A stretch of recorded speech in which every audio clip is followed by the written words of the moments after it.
Olá, Feliz Natal! Começa agora mais um OAB Entrevista. Chegaram as tão sonhadas festas de fim de ano e com elas, muitos presentes. Uma pesquisa do SPC Brasil estima que as compras de Natal de 2019 movimentaram cerca de 60 bilhões de reais. Quase 120 milhões de consumidores foram as compras deste ano. A Ordem dos Advogados do Brasil não poderia deixar de comemorar com todos os brasileiros e brasileiras estas datas. Mas é claro que comemorando do nosso jeito, com muito trabalho. E para isso estamos ao lado de Lindon Bezerra, ele que é membro da Comissão Especial de Defesa do Consumidor da OAB. Muito obrigada por participar conosco e Feliz Natal. Eu que agradeço. Feliz Natal a todos. Doutor Lindon, vamos começar um pouquinho falando sobre a política de troca. Nesta época do ano, a gente sabe que muita gente é presenteado. Existe alguma política de troca que deve funcionar, talvez, nesta época do Natal? Bem, é o seguinte, mesmo no Natal, o Código de Defesa do Consumidor, ele obriga a troca daqueles produtos que estiverem com problemas. Ou seja, se de repente a tua camisa veio sem um botão, ou se está com um rasgado, a calça está com o zíper que não está funcionando, esses são problemas que são oriundos da fabricação e obrigam o fornecedor, o lojista, a fazer a troca. Fora isso, algumas lojas, por mera liberalidade, elas oportunizam a troca do seu produto se de repente não for aquela peça, não for do tamanho que o presenteado gostar, ou a cor não for aquela que ele também preferir, ele pode fazer essa troca. Mas isso vai depender muito de lojista para lojista. Cada um vai ter a liberalidade para oferecer isso. E pode ter algum lojista, por exemplo, que não queira pactuar isso com o consumidor. Isso vai ser respeitado. Então vai ter que verificar junto ao lojista. O consumidor ele deve fazer o seguinte, você consumidor, pergunte ao lojista, aqui nessa loja, eu posso trocar o produto se, por exemplo, o tamanho não for o correto, se a cor, o presenteado não gostar? Se ele disser sim, peça um comprovante disso. Algumas lojas, inclusive, elas dão um relatório gerencial ou um cupozinho de troca, para evitar que o consumidor ele não tenha esse direito assegurado, né? Então, é bom sempre que o consumidor tenha um documento para comprovar essa oferta de troca. A gente sabe que algumas pessoas aproveitaram a Black Friday e anteciparam as compras de Natal. E algumas lojas já deixaram bem claro que não efetuam trocas em época de promoção. Se esse presenteado quiser trocar e a loja não permitir, isso é legal, isso pode, Dr. Lindon John? Exato. No caso da Black Friday, que já aconteceu, se o lojista diz, olha, eu não troco produtos para o consumidor, isso aí tá ok. O problema é se esse produto, novamente eu digo, se ele tiver um vício, se ele tiver um defeito, independentemente da época do ano que você comprar, independentemente do tipo de produto que você comprar, vai ser obrigado o lojista oferecer um outro produto adequado ou perfeito de acordo com o Código de Defesa do Consumidor. E qual que é a garantia desses produtos? Existe algo no Código de Defesa do Consumidor, por exemplo, são 7 dias, garantia não, demora um ano, como que o consumidor tem noção disso? Bem, o Código de Defesa do Consumidor ele traz o que nós chamamos de garantia legal, é a garantia que a lei estabelece. Para produtos duráveis, como é a maior parte dos casos, uma camisa, um eletrônico, enfim, esses produtos que duram, eles têm uma garantia de 90 dias, por lei.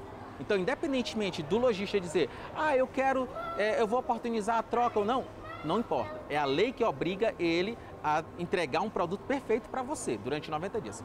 Ocorre que tem outras empresas, tem outras lojas que além desses 90 dias, ela oportuniza uma outra garantia. Às vezes tem a garantia de 1 ano do produto, garantia de 2 anos. Isso é o que nós chamamos de garantia contratual.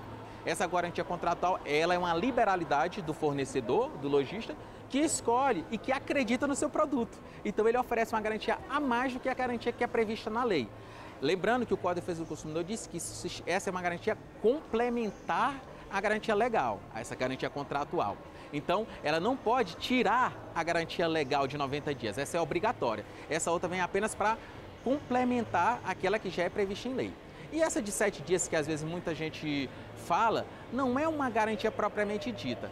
É uma oportunidade que o fornecedor entrega ao consumidor de trocar o produto que se tiver algum probleminha técnico ou mesmo que ele não esteja adequado com a sua finalidade. Isso também é uma liberalidade do fornecedor que oportuniza isso como uma política de mercado, é um marketing. Salvo os casos de compras fora do estabelecimento comercial. que é o que a gente chama, por exemplo, de compras fora do estabelecimento em si, físico. É no caso da internet, compras por telefone, por revistas. Essas compras, o Código de Defesa do Consumidor obriga o fornecedor ao prazo de devolução de 7 dias. Isso quer dizer que o consumidor, mesmo que não tenha nenhum problema, não tenha nenhum defeito, nenhum vício, se o consumidor só não gostar daquele produto, ele pode exercer esse direito que a gente chama de direito de arrependimento da compra, num prazo máximo de 7 dias. E todos os custos da devolução desse produto serão por conta do fornecedor. E como que hoje pode aí se diferenciar o mau uso do consumidor do produto ou até um produto que veio estragado? Bem, isso a gente primeiro parte do pressuposto da boa-fé dos contratantes, né? O consumidor ele tem também que agir de boa-fé no mercado e somente levar para conserto, levar para verificação daquele produto que ele acha que realmente está com problema, se ele não deu causa àquilo. Por quê? Se ele não conseguir amigavelmente com o fornecedor, ele vai poder ajuizar uma ação.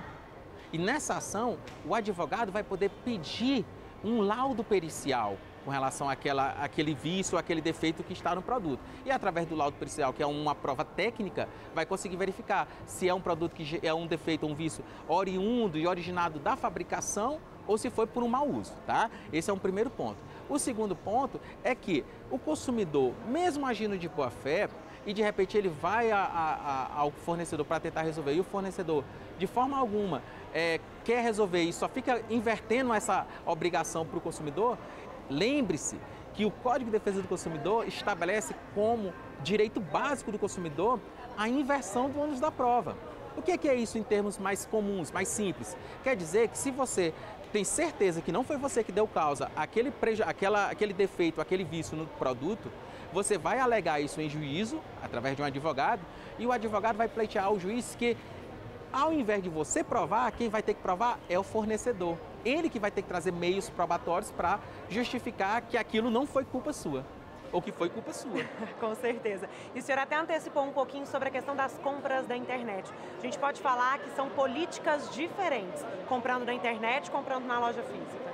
Sim, até porque o ambiente é diferente também.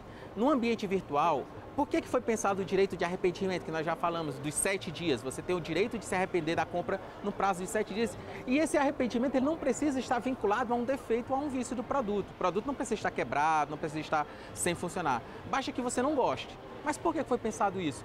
Porque o ambiente virtual é um ambiente diferenciado. Você não tem contato, por exemplo, para entender a textura do produto, para entender, por exemplo, o peso do produto, a cor. A gente sabe que, inclusive, as cores, elas mudam de acordo com as luzes, as tonalidades. Então, isso tudo não é possível, não é perceptível ao olho humano através de compras à distância, como a internet, por revistas. Então, por isso, ou por televisão mesmo, né? Tem aquelas compras que são realizadas através da televisão, em canais de compras. Todas essas compras fora do estabelecimento comercial, o Código de Defesa do Consumidor pensou nisso e entregou ao consumidor essa possibilidade dele se arrepender. Mas você pode me perguntar, mas isso não é um prejuízo para o fornecedor? Porque o fornecedor vai ter mais custo, porque todos esses custos com a devolução do produto que ele não gostou vão ser por conta do fornecedor.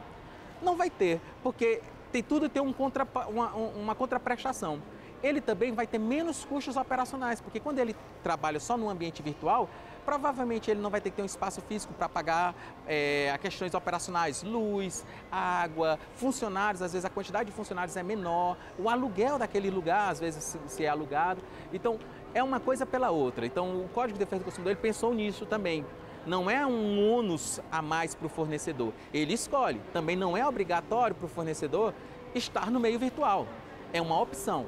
Agora, se ele escolhe, ele tem que se adequar às regras estatuídas pelo Código de Defesa do Consumidor. E eu acho até importante a gente conversar sobre as compras, a questão dos meios de pagamento. Porque hoje, aqui em Brasília, pelo menos, a gente vê com muita frequência estabelecimentos que cobram mais barato no débito, no dinheiro e um valor completamente diferente no crédito. Isso é legal? É sim. Já existe uma lei federal que oportuniza essa diferenciação de preços. Antigamente não era, por isso que as pessoas ainda têm uma certa dúvida. Mas já tem uma lei que oportuniza ao fornecedor diferenciar o preço de acordo com a forma de pagamento. Então, se for em razão de um cartão de crédito e um cartão de débito, ele pode diferenciar o valor. Inclusive, ele pode diferenciar em razão de um cartão de débito e dinheiro em espécie. Por quê? Por que isso acontece? A gente sabe que todos esses custos operacionais dos cartões são entregues ao consumidor. O consumidor, na acepção do artigo 2º, é o destinatário final.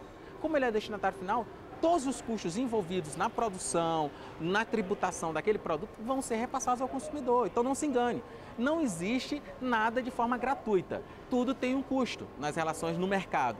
E esse custo ele sempre vai ser repassado para o consumidor. Essa lei oportunizou agora as pessoas que podem pagar à vista e ter desconto, porque antigamente existia também isso. As pessoas às vezes tinham a oportunidade de pagar à vista, mas ela chegava e dizia, mas é o mesmo preço à vista ou parcelado. Só que como o custo já estava embutido naquele produto, o parcelado ficava já o preço com os juros convencionados e o que pagava à vista sempre pagava mais caro, porque para poder equilibrar essa balança.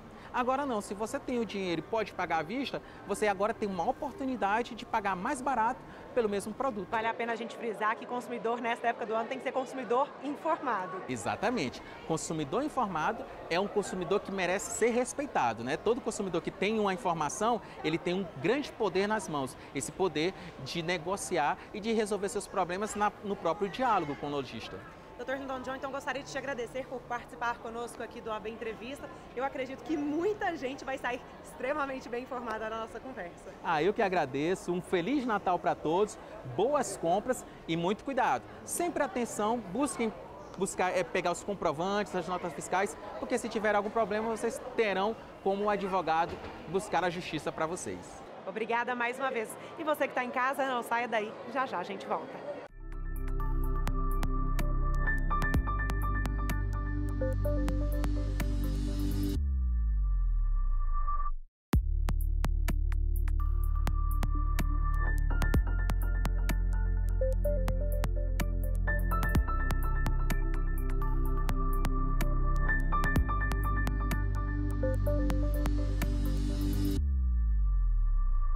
Voltamos com o nosso programa sobre direitos do consumidor e quem participa conosco neste bloco é o Dr. Fernando Martins, ele que é membro da Comissão Especial de Defesa do Consumidor da OAB. Muito obrigada por participar conosco. Eu que agradeço, muito obrigado.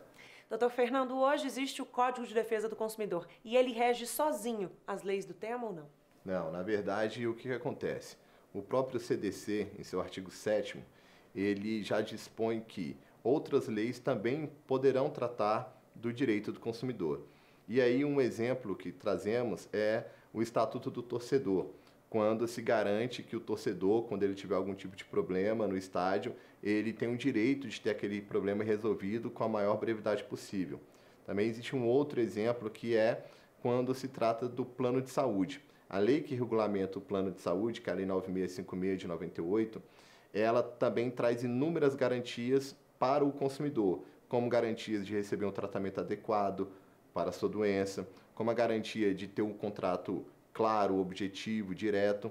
E aí, na própria lei, em diversos momentos, se observa de forma expressa a palavra consumidor e seus direitos e deveres. Então, é uma forma de se garantir que não só o CDC vá tratar sobre os direitos dos consumidores, como outras leis também tratarão, de acordo com a sua especificidade. E hoje, querendo ou não, doutor Fernando, existem os avanços tecnológicos que mudaram a forma como o consumidor compra. Estes avanços, estas compras no mercado eletrônico, são incluídos no Código de Defesa do Consumidor ou foi necessária uma lei específica sobre o tema? O Código de Defesa do Consumidor, ele traz sim uma previsão sobre o comércio eletrônico, sobre, na verdade, uma compra que não é feita de forma presencial e, em especial, quando ele trata do direito de arrependimento. Que quer dizer que quando a pessoa ela adquire um produto, não na loja física, mas através de seu computador, de seu celular, ela tem o direito de se arrepender em um prazo de 7 dias. E esse prazo ele é contado ou a partir da assinatura do contrato ou quando a pessoa efetivamente recebe o produto. Ela pode se arrepender porque naquele período de tempo ela pensou melhor, ela viu que às vezes não era o caso de adquirir aquele produto, ela se arrepende e devolve o produto. Isso tem previsão no Código de Defesa do Consumidor. Mas a ideia é que se coloque, né, ou se desenvolva um novo projeto de lei que altere o Código de Defesa do Consumidor para trazer no código, para o código, uma seção específica que trate de comércio eletrônico, em razão do aumento desse tipo de comércio, em razão da relevância que esse tipo de comércio tem para os consumidores. Era até uma pergunta que eu queria te fazer. Hoje o senhor acredita que é necessária esta mudança no Código de Defesa do Consumidor? É necessária uma atualização? Sem dúvida nenhuma, e já existe projetos de lei que têm essa ideia, essa intenção. Não há mais como tratar o comércio hoje como o comércio existia há 30 anos atrás. Há necessidade de modernização da própria lei para que se garanta aos consumidores os seus direitos frente aos fornecedores nesse tipo de comércio, que é o comércio eletrônico, que é o comércio não presencial. E hoje, como é o funcionamento desses órgãos de defesa do consumidor, como, por exemplo, o PROCON? Eles atendem a população e funcionam realmente? Os PROCONs, né, especificamente, eles têm uma missão, uma atribuição extremamente relevante. Eles têm uma dupla finalidade, que é uma finalidade de informar, de instruir os consumidores, e também tem uma finalidade de fiscalizar, de punir aquelas empresas, aqueles fornecedores que não prestam um bom serviço. Agora, deve-se destacar que o PROCON ele não tem uma característica jurisdicional. O que isso quer dizer? Não tem um juiz no PROCON. Então, aquelas demandas que envolvem indenização por dano moral, que envolvam uma discussão sobre anulação ou não de determinada cláusula, o PROCON ele não vai ter competência, aptidão para resolver esse tipo de demanda. Esse tipo de demanda vai ter que ser levado ao Poder Judiciário, porque só um juiz poderá, aí sim, fixar eventual indenização, declarar nula determinada cláusula. Mas a função do PROCON é extremamente relevante, os PROCONs exercem um bom trabalho e isso deve ser reconhecido. Então, doutor Fernando, muito obrigada por participar conosco aqui do OAB Entrevista. Eu agradeço, a Comissão Especial de Defesa do Consumidor está aberta a toda a sociedade, trabalhamos para prestar um melhor serviço, tanto aos advogados como aos cidadãos de uma forma geral. Muito obrigado. Nesta época do ano, muito se fala em direitos do consumidor, mas é uma área que a gente deve sempre estar atento. Em 2019, grandes pautas, importantes pautas foram debatidas justamente sobre o direito do consumidor. E quem trata com a gente sobre estas pautas é justamente Maria Miranda, ela que é presidente da Comissão Especial de Defesa do Consumidor. Muito obrigada por participar conosco aqui do OAB Entrevista. Eu que agradeço, né, estar aqui com vocês, da OAB, do Conselho Federal. Sempre é bom a gente trazer esses trabalhos da comissão para a advocacia em geral. Eu até começo com uma pergunta, doutora Maria, de um ranking que saiu que as telecomunicações hoje são os principais problemas que os consumidores têm. Isso acontece verdadeiramente? Por que os consumidores têm problema com as telecomunicações? As telecomunicações sempre foi um problema no Brasil. Isso lá desde os princípios, desde a promulgação do Código de Defesa do Consumidor, as telecomunicações sempre foi uma das empresas que mais foram reclamadas no Brasil. Existem dois fatores. Um, porque, em princípio, porque o próprio Poder Judiciário ele não adequou essas decisões para um disciplinamento dessas empresas, dando valores muito insignificantes de penalização aos danos causados aos consumidores. Então, houve uma falta, até pedagogicamente, para ensinar essas empresas a tratar com respeito ao consumidor. Então, isso tem sido reincidente por todos esses anos. Então, eu acho que a solução para isso seria o Poder Judiciário. Um Poder Judiciário no sentido de dar decisões mais sólidas, mais consistentes, como um aprendizado, até como disciplina, como já falei, às empresas de telecomunicações. Porque elas sempre foram as principais no ranking das reclamações, porque prestam mais serviço a toda a população brasileira. E também porque hoje as agências reguladoras, no caso a Anatel, ela não tem sido assim tão dinâmica na regulamentação dessas empresas, no sentido de regulamentar os serviços das empresas de telecomunicações. Então, há uma deficiência, principalmente do Poder Judiciário. Entendi. E a gente, inclusive, está, só para a gente situar o nosso telespectador, em uma das câmaras aqui do Conselho Federal, onde acontecem as reuniões. E eu tenho certeza absoluta que no ano de 2019 vocês tiveram algumas reuniões para tratar sobre as empresas aéreas. Podemos falar que hoje estes altos preços que as empresas aéreas estão exercendo, eles ferem, de alguma forma, o Código de Defesa do Consumidor? Os altos preços não ferem, né, porque tem a liberdade tarifária, né, que é adotada no Brasil. Não fere. Fere o bolso do consumidor, né, e inviabiliza o turismo brasileiro.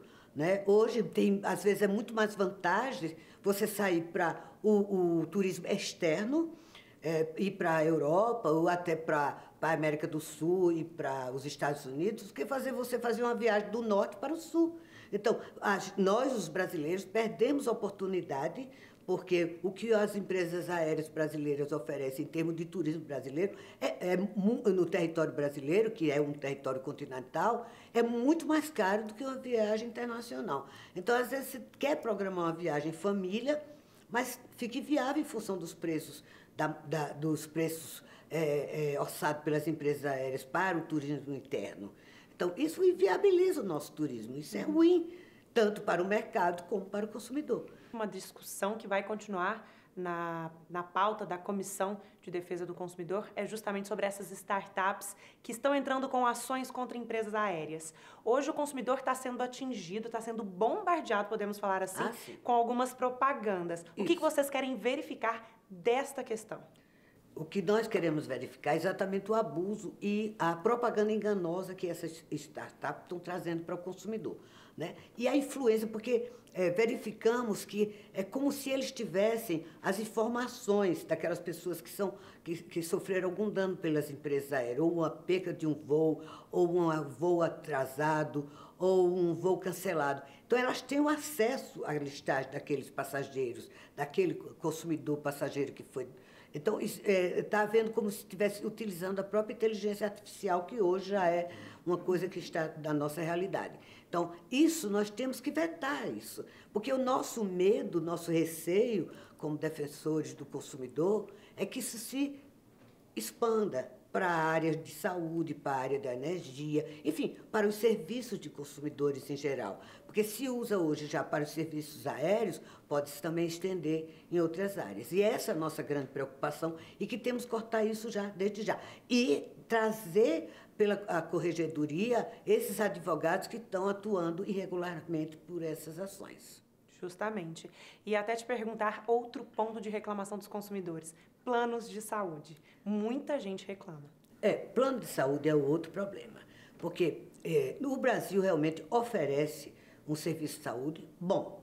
Só que hoje, no sentido de tecnologia e tal, oferece. E temos grandes planos de saúde.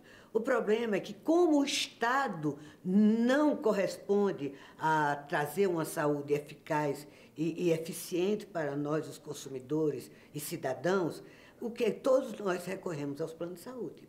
E os planos de saúde hoje, eles até para sobreviver, estão encontrando várias formas para se salvar dentro do mercado. E para isso eles estão usando artifícios que vêm só para prejudicar o consumidor. Né? E, por exemplo, agora tem vários projetos que infelizmente, não vão beneficiar o consumidor. E isso vai gerar muitos problemas para a saúde do brasileiro, para os consumidores que têm seus planos de saúde e para o próprio Estado. Então, é uma preocupação que nós também temos e estamos à frente disso. Vamos agora, já em 2020, fazer um trabalho intenso sobre isso, com audiência pública, com várias discussões, abrir uma discussão sobre essa questão do mercado dos planos de saúde, que é uma coisa que é muito preocupante no Brasil. Muito, muito preocupante. Podemos falar que esta está entre as pautas da comissão. Aliás, uma das mais importantes pautas da comissão. E eu ia até te perguntar quais outras pautas que vocês pretendem abordar neste ano de 2020. Em 2019, nossa pauta fundamental foi o superendividamento, considerando que temos 67% da população brasileira superendividada. Então, nós trabalhamos eficazmente na aprovação do PL 3515 de 2015, que trata do superendividamento, que é uma lei que vai regulamentar a pessoa física endividada, como existe em vários países do mundo. Em 2020, nós temos vários pontos a abordar, porque hoje nós vivemos uma dificuldade muito grande na defesa do consumidor. Porque hoje, na situação hoje do Estado, no Estado do Brasil, há uma preocupação muito maior com o mercado. E o consumidor, ele está ficando em segundo plano, os interesses do consumidor. Então, tem sido uma luta muito grande para defender esse consumidor. Que, infelizmente, nós vivemos num país de analfabetos, né? Analfabetos funcionais. Até com relação à questão dos contratos, ao conhecimento do contrato. Eu digo, eu mesma, eu vivo dentro da área do consumidor, eu sou uma pessoa que... Mas tem contratos que até eu, às vezes, me confundo. Né? As informações tão pequenas e tão contraditórias dentro dos contratos de adesão. Imagine outras pessoas que têm uma leitura menor. Então, esse é o grande problema do Brasil, é a questão da educação. É uma das coisas que nós queremos trazer agora em 2020, a educação financeira, não a educação financeira que está vindo oriunda das instituições financeiras, mas uma educação financeira que ela traga a consciência do consumidor, para fazer do consumidor um consumidor consciente, com a noção do que é tratar do dinheiro, né? Outro aspecto é essa questão dos planos de saúde, que é uma coisa muito preocupante. A outra questão também é a questão da energia elétrica, essa questão da energia solar, cobrança da energia solar. Isso eu digo que até assim, sarcástico, porque cobrar energia solar quando nós deveríamos investir na energia solar, até por uma economia para o próprio Estado, né? E hoje tem se discutido essa questão no âmbito estatal de cobrar a energia solar. Então, é até desestímulo para o consumidor que hoje quer investir na energia solar por ser mais barata. Além da questão do próprio meio ambiente, que é a área da Marina Gadelha, que trabalha muito bem nisso. Então, nós juntas vamos tratar junto dessa questão da energia solar, que é um ponto que é muito importante, tanto para o meio ambiente como para o consumidor. Doutora Maria, então gostaria de te agradecer pela participação e te parabenizar pelo trabalho da comissão. Eu que agradeço. E agradeço ao Conselho Federal por dar essa oportunidade de estarmos defendendo o consumidor, né? Obrigada. E obrigada também a você que acompanhou com a gente todo este OAB Entrevista. Quer assistir este ou outros programas que já preparamos especialmente para você? Vai na nossa página no YouTube. E você também já sabe que pode participar conosco sugerindo uma pauta. É só mandar pelo WhatsApp. DDD 61, telefone 999 19 47 31. Fico esperando a sua mensagem. Tchau, tchau e até o próximo programa.